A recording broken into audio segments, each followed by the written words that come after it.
Hello, hello, hello, and welcome to another episode of Z-CarCulture. And you're with me, your Lord, your King, Rassel, and I'm here today at ZIMOCO.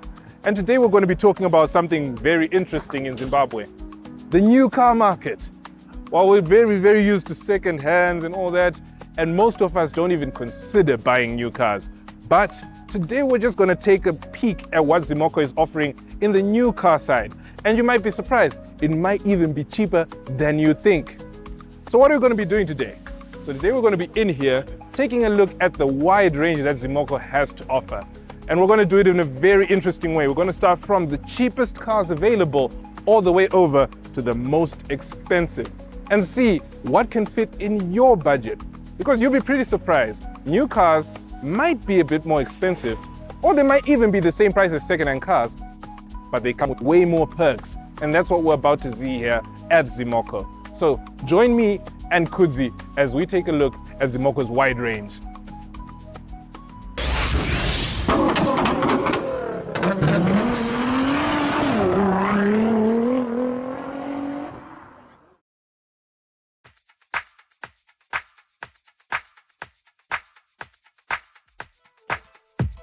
All right, so to kick things off, we're going to be looking at a car that's become very popular in Zimbabwe, and that is Haval, Chinese brand under GWM that makes really lovely SUVs. Now, this is the Haval Jolion Pro, and it starts off at $27,500. Now, I know, not everybody might have $27,500, but if you're looking to start new, this is where it all begins. Ideal for small families or somebody who just wants to get things around and might even want to go surfing. There's no beaches here, but you know what I mean. You might just want to start. And I love this car for one particular reason, and I'll only tell you when I get into the interior of it. This one comes with a 1.5 liter engine throughout all the ranges. It's got 6 different trim specs. And like I said, it starts at $27,500 all the way up to $39,000, and that is in Zimbabwe, fully paid, all the duty, everything, and you can drive this off the lot today. So now let's take a look at the inside real quick and just understand how comfortable it is to get that new car feel in the Haval Jolion Pro. All right, so now we're inside this beauty, and I must say, as much as people might hate on Chinese things, this is premium. First thing I get is the smell. You know how Mercedes has a particular smell, BM is a particular smell, the Haval has a particular smell as well. And it doesn't smell like plastic, it smells leathery, which makes it feel premium. I love the blue stitching throughout the front dash here, and the infotainment screen is beautiful. It's not laggy at all, and it looks really nice. I think the quality is up there. Compared to a lot of other cars in this price range that might give you smaller screens, Haval really has outdone themselves. And the steering wheel, it's really nice. It's really nice to hold, and I like the fact that we've got the flappy gear pedals. It makes it feel sporty, and of course this is the Pro, so it does have that vibe. And what about my seating position? Now, this is the part where I tell you why I love this car, because usually in the seating position of another Haval Jolion is one of my favorite artists, Tammy Moyo. And while she might be shorter than me, but I'm pretty sure she's comfortable in her Haval because I am very comfortable in this one. The seating position is perfect.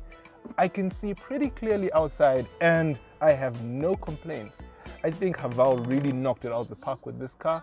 And the only reason you wouldn't buy it is because you're still saving up for it. So the seats in the Haval Jolion Pro are supportive and well-shaped, giving good comfort even on long drives, with higher trims adding heating and ventilation. Practicality, you get handy door bins and a useful center console with enough space for everything you need and charging points. The sound system and the materials feel surprisingly premium, clear audio and soft touch finishes that really lift the cabin's quality. The boot offers 337 liters with more space when the seats are folded. All right, now there are a few things I did not quite understand on the Haval Jolion Pro, and it starts with this lip. You see right here, this is huge, and then what is this about? This feels like something that could definitely become a hazard and get knocked off somewhere. It's already pretty flimsy, and if it's aerodynamics, they have to explain what a soccer mom would be doing enjoying that. And well, that's pretty much it. It just got these extra bits that I don't really see the use of. Inside, it's pretty nice. Maybe a little bit of plastic, but for the price that you'd be getting it, at a new car price, that'll be all right. But yeah, besides that, the Haval Jolion Pro is a pretty good car to start off with. Except for that, remove that, eventually.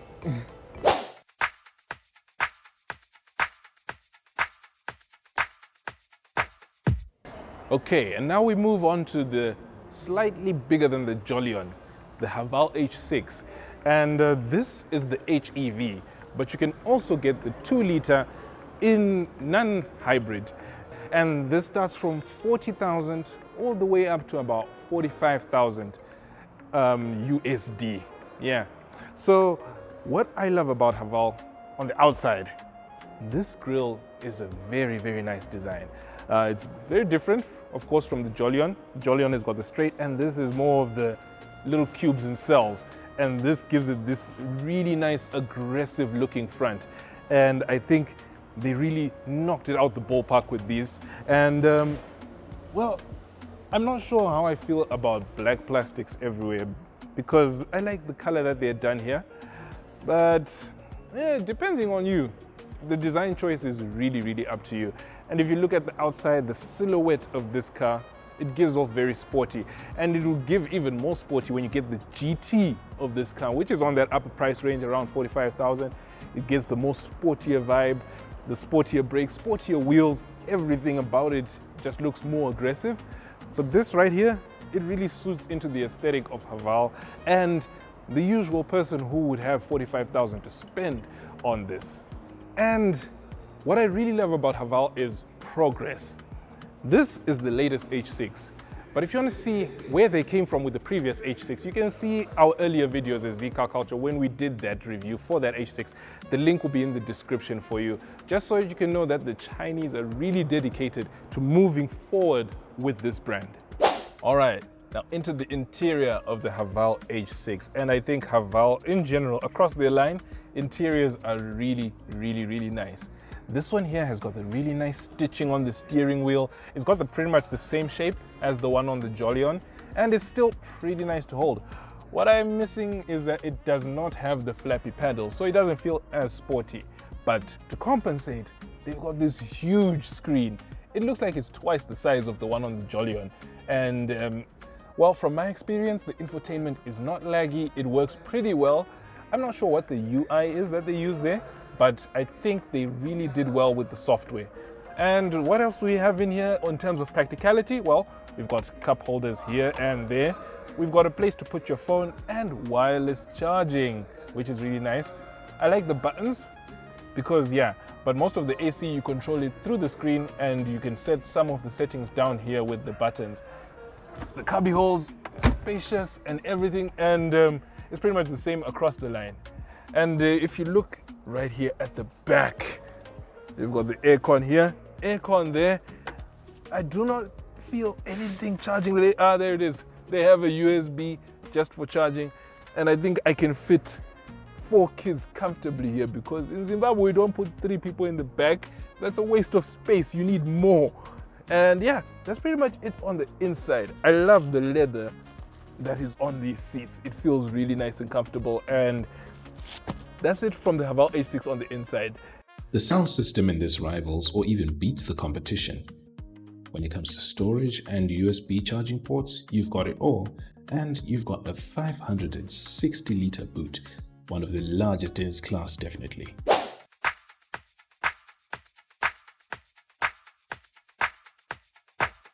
Okay, so this is the Haval H7. It starts off at 41,000 and goes up to just under 50,000. The thing I like about this car is it's got a tough looking exterior and it's got presence. I mean, you can't deny that face.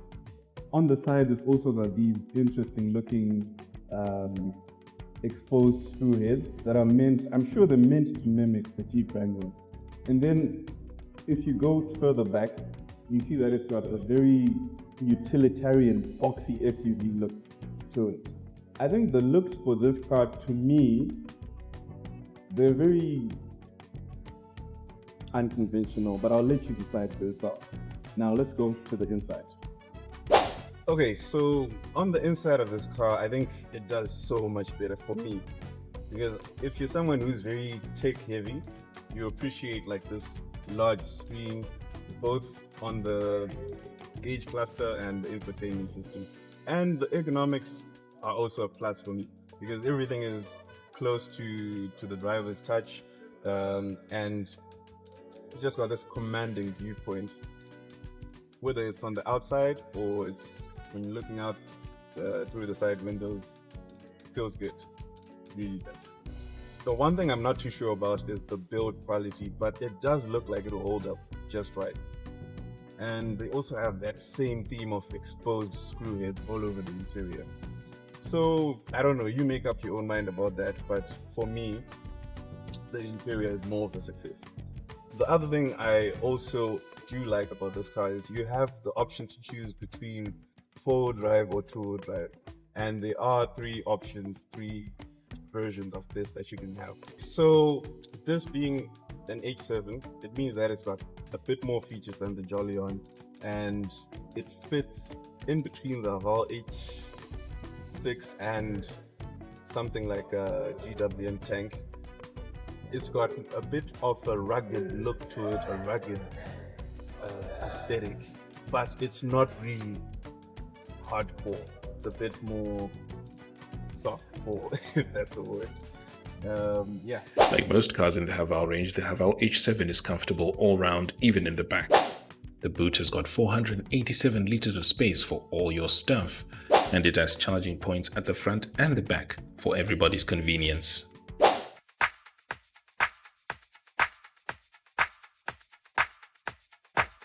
Okay, so now you join us on the GWM P500, and this is the bigger brother to the GWM P300. And there's a couple of differences that are worth noting, as this is the bigger brother to that. So it's got a few more features here and there. To start off, I like how this thing is, you can clearly tell it's been influenced by American design or American trucks. And there's some interesting choices that were made, especially in the front of this car. It's got a massive grille, and I don't know what this is meant to be. There's a gap that's filled in with plastic. So maybe it's for tuners, I don't know. Do what you want with that. The grille is also incorporated this massive GWM logo in it, and generally I like it because it's got this presence. It's very unique. Nothing else looks like this on the road. Not even your Hiluxes, not even the Ford Ranger. This thing has presence, and to some people that's a plus. So let's talk about the side angle of this car. And that's where you notice the real differences between the P300 and the P500. This thing looks significantly longer and wider, and some people might actually enjoy that. I know I do. I know I do. I know I do. Why are you gay? Whoa. Right. So, something I just noticed when trying to get on the inside of this car is you really have to be deliberate. If you're not deliberate with your entry, there's a good chance you might fall out before you get in. It's quite high, and first impressions of the interior, the build quality is really improved from the P300, from the P series, even from the Steed. I mean, this is light years ahead. So you've got high quality materials, from the door cards to the dashboard to even like some of this trim. It's almost like wood. I'm not sure if it's actual wood, but it looks nice. This is my favorite Chinese interior. This is my favorite. So you also have a ton of features. Most of them I won't be able to talk about them. That's how many they are. There are just too many things to talk about. But you can tell you've got buttons everywhere for different things. I also enjoy the fact that they haven't migrated all the controls into the infotainment screen. Most of the controls are physical, and you've got interesting layouts. Also, this is a truck, this is a bakkie with paddle shifters. Interesting choice. And the engine in this car has been enlarged from the previous 2-liter to a 2.4, and this has 135 kilowatts and 480 newton meters, so it's ample enough. Now, in the back is where most of the benefits, lengthwise, that's where most of the benefits are. So you've got more leg room, you've got more space sideways, it's wider. This being Zimbabwe, you can easily fit 5 people if you so wish.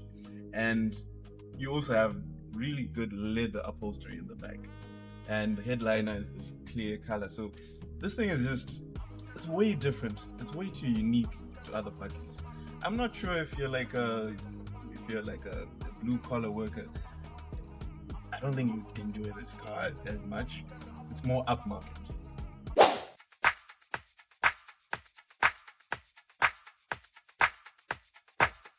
All right, now we move on to the slightly smaller P300. And I think this is actually my favorite color for this particular car. Some of them come in white, some of them come in silver, but this blue really does it for me.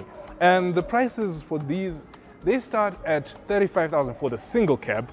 And here with the double cab, they go up to about 60,000, 58,000.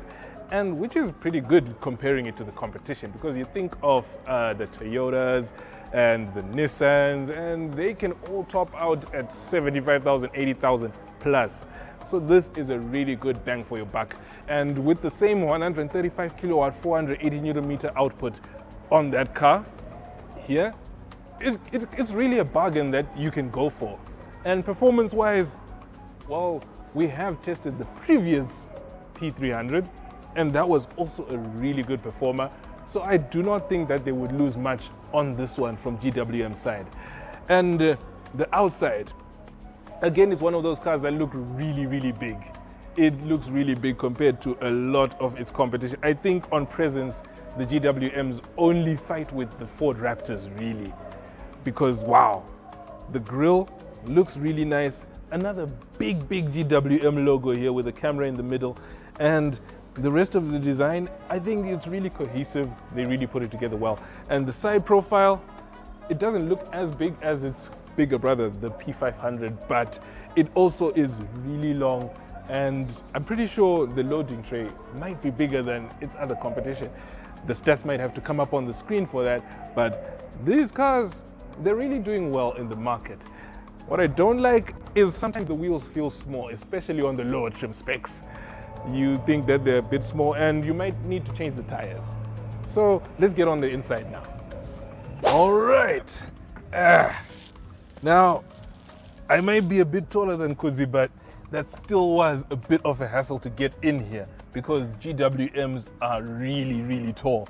And I think I like that. On the road, you feel like you're really up there and you can look down at the peasants driving smaller cars.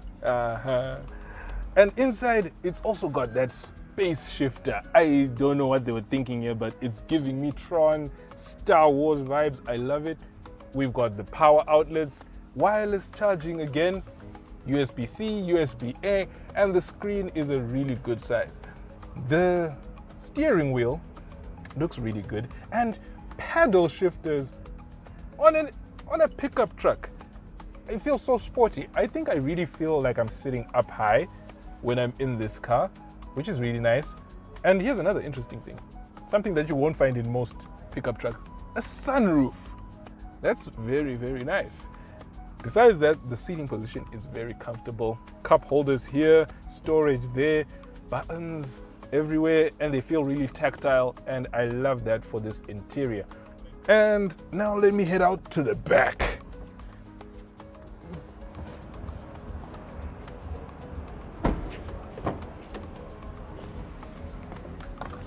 All right, and in here, I am not at a loss for space. There is so much space.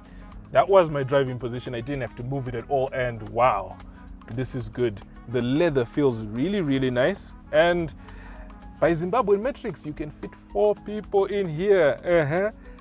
You've got your chargers too. I think we're really moving towards a generation of charging in the car, and I really enjoy that because power banks are often forgotten. Besides that, they feel really comfortable. The speakers, you're not going to put much in these cup holders, but besides, not everyone owns a Stanley, so it's okay. But this is a great car for space. The height as well, really good. Knee room, really good, and I don't have any complaints. So, GWM and Haval are really bringing the heat when it comes to the value for money in new cars market. But still the question remains, akomana. Kana ndine 20,000 womwe. Ndotenga iri mota nyowani? Or ndowana second hand yakanaka? Why buy a Jolion when I can get a second-hand 2019 RAV4? Or why a P300 when I can get a Toyota Hilux or the previous Gen 4 Raptor? And really it comes down to personal choice. Nomboda risk and buy used, or 1 hour assurance of a warranty and the latest tech when it's new and definitely working. Do you trust a new Haval, or do you want a used Honda or Mazda? And what if you want to buy the real premium luxury brands? Your Mercedes, your BMW, your Jeep? Well, stay tuned for part 2, where we went through the Mercedes and the Jeeps at ZIMOCO and tried to figure out whether it's worth buying a new car or saving, in quotes that is, and buying used. And as always, remember to like, share, comment, subscribe to Z-CarCulture here on YouTube, on Facebook, and on Instagram. Your support really means a lot to us. Stay tuned for more car-related content from your favorite car show hosts right here on Z-CarCulture.